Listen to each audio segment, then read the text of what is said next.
പ്രതിമാ നിബിഡമായ തിരുവനന്തപുരം നഗരത്തിൽ മുൻ മുഖ്യമന്ത്രി സി അച്യുതമേനോന്റെ പ്രതിമ കൂടി ഉയർന്നു. മറ്റ് മുൻ മുഖ്യമന്ത്രിമാരുടെ പ്രതിമകൾ സ്ഥാപിച്ചിട്ടും കേരളം ആദരിക്കുന്ന നേതാവായ സി അച്യുതമേനോന് പ്രതിമയില്ലാത്തത് എന്തേ എന്ന് ചോദിച്ചാൽ അതിന് മേനോന്റെ പാർട്ടിയായ CPI മുൻകൈ എടുത്തിരുന്നില്ല എന്നതാണ് സത്യം. ഒരുപക്ഷെ നാടുനീളെ നേതാക്കളുടെ പ്രതിമ സ്ഥാപിക്കുന്നതിനെതിരെ അച്യുതമേനോൻ തന്നെ എഴുതിയിരുന്നത് ഓർത്താവാം.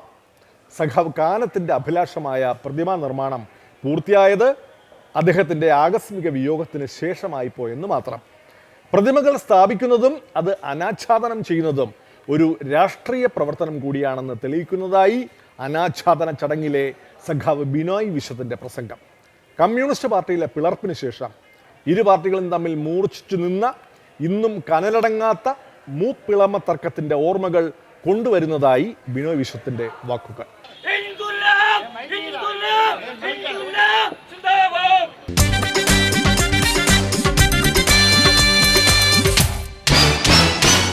സംശയലേശമന്യേ നമുക്ക് പറയാം, നവകേരളത്തിന്റെ ശില്പിയായി നമുക്ക് എല്ലാ പേരുകളും പറയാം.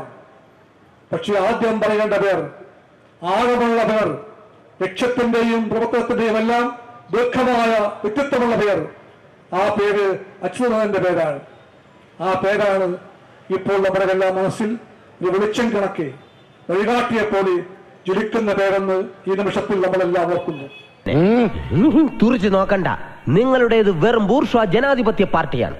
ഞങ്ങൾ മാവോയിസ്റ്റുകളാണ്, യഥാർത്ഥ വിപ്ലവകാരികൾ. നാടിന്റെ ഭാവിയെപ്പറ്റി, പരിസ്ഥിതിയെപ്പറ്റി, ഈ പശ്ചിമഘട്ടം എന്താണെന്നതിനെ തിരിച്ചറിവിനെപ്പറ്റി എല്ലാം ബോധ്യമുള്ള മുഖ്യമന്ത്രിയെ അന്ന് കേരളം കണ്ടു. ആ നിയമത്തിന്റെ വെളിച്ചത്തിലാണ് എപ്പോഴും നമ്മൾ ജീവിക്കേണ്ടത്, നാളെയും ജീവിക്കേണ്ടതെന്ന് നമുക്ക് എല്ലാവർക്കും ബോധ്യമുണ്ട്. അങ്ങനെ നോക്കിയാൽ എണ്ണി പറയാൻ എത്രയെത്ര കാര്യങ്ങൾ, ഇതെല്ലാമാണ് സഖാവ് അച്യുതമേനോൻ. അച്യുതമേനോനിൽ കവിഞ്ഞ് നവകേരളത്തിന്റെ ശില്പിയായ ഒരു മുഖ്യമന്ത്രി ഉണ്ടായിട്ടില്ലെന്ന് ബിനോയ് വിശ്വം ഓർമ്മിപ്പിക്കേണ്ടവരെ ഓർമ്മിപ്പിക്കുന്നു.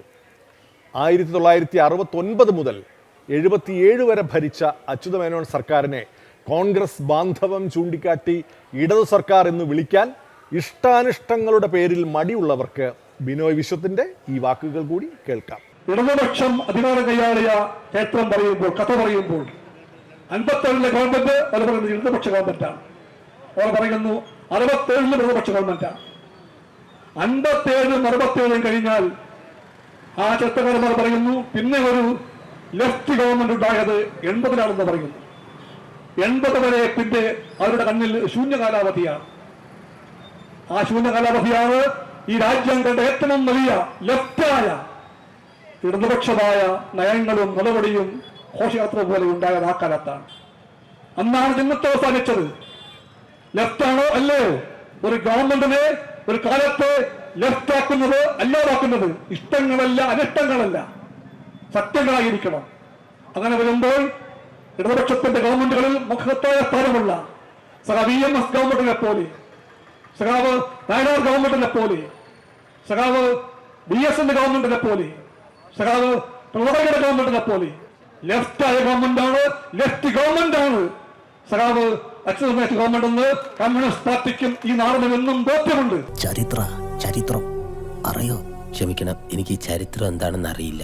അടിയന്തരാവസ്ഥ കാലവും രാജൻ കേസും എല്ലാം മറന്നിട്ടില്ലാത്തവർ നെറ്റിച്ചുളിക്കുന്നുണ്ടാകും ബിനോയ് വിശ്വത്തിന്റെ ഈ വാക്കുകൾ കേട്ടിട്ട്. ഇടയ്ക്കിടയ്ക്ക് ചർച്ചയാകുന്നത് പോലെ ഏറ്റവും ഒടുവിൽ കോടിയേരി പാർട്ടി സെക്രട്ടറി ആയിരിക്കെ ഒരു സമ്മേളന കാലത്ത് പൊന്തി വന്നിട്ടുണ്ട് ഈ വിഷയം. ആ കോൺഗ്രസുമായുള്ള ബന്ധം, അതിന്റെ അനന്തരഫലം അടിയന്തരാവസ്ഥ പ്രഖ്യാപിച്ചപ്പോൾ ആ അടിയന്തരാവസ്ഥയെ CPI പിന്തുണക്കേണ്ടി വന്നു. CPI തെറ്റ് പറ്റിയിട്ടുണ്ട്. പക്ഷെ കമ്മ്യൂണിസ്റ്റ് പാർട്ടിക്ക് ഒന്നും പറയാൻ കഴിയും. രാഷ്ട്രീയമായി തെറ്റ് പറ്റിയാൽ ആ തെറ്റിനെ കമ്മ്യൂണിസ്റ്റ് പാർട്ടി തക്കത്ത് കാണിച്ച് ശരിയാക്കാൻ ശ്രമിക്കുകയില്ല. തെറ്റ് തെറ്റാണെന്ന് കമ്മ്യൂണിസ്റ്റ് പാർട്ടി പറഞ്ഞു. അതെ, 3 വട്ടം തള്ളി പറഞ്ഞിട്ടുണ്ട് CPI. വേണമെങ്കിൽ ഇനിയും ആവാം.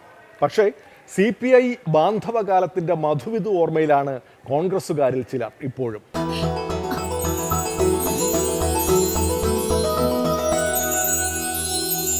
അനുരാഗവിലോചനായി അതിലേറെ മോഹിതനായി പടിമേലെ നിൽക്കും ചന്ദ്രനോ തിടുക്കം.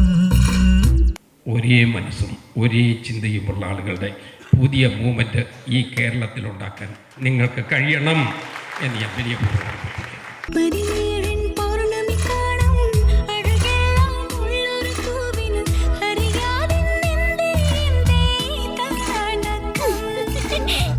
അതിൽ നമ്മൾ ഇന്ത്യ കമ്മ്യൂണിസ്റ്റ് പാർട്ടി പഴയ ഞങ്ങളുടെ ഒരു സുഹൃത്തുക്കളാണ്, വലിയ സ്നേഹമുള്ള ആളുകളാണ്. ഞങ്ങളൊക്കെയാണ് അന്നൊരു വിദ്യാർത്ഥി സംഘടന പ്രവർത്തനം മുതൽ ഒരുമിച്ച് ഉണ്ടായിരുന്നതാണ്. ഒരു കാര്യം മാത്രം എനിക്ക് പറയാനുണ്ട്. ഈ ആട്ടും തുപ്പും സഹിച്ച് CPI ഇടതു മുന്നണിയിൽ തുടരണമോ എന്ന് അവർ ആലോചിക്കേണ്ട കാര്യമാണ്. അന്ന് ഇടയ്ക്ക് വെച്ച് ഒക്കെ ചില ഇതൊക്കെ ഉള്ളത് കൊണ്ട് സത്യതയും മനസ്സിൻ്റെ ആ കാലഘട്ടമായിരുന്നു കേരളത്തിൻ്റെ വളർച്ചയിൽ ഏറ്റവും സുവർണമായ കാലം എന്ന് ഞാൻ ഓർമ്മിപ്പിക്കണം.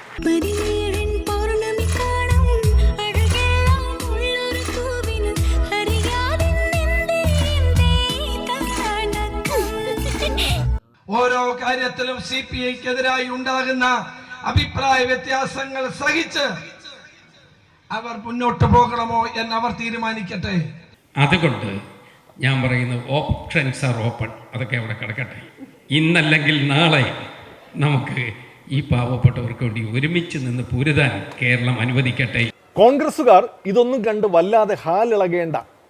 ജീവിച്ചിരുന്നപ്പോൾ കാനം ഇതിന് നൽകിയ മറുപടി കേട്ടിട്ട് തിരുവഞ്ചൂർ രാധാകൃഷ്ണന്റെ ഹൃദയം തകർന്നു പോയെന്നാണ് കേൾവി.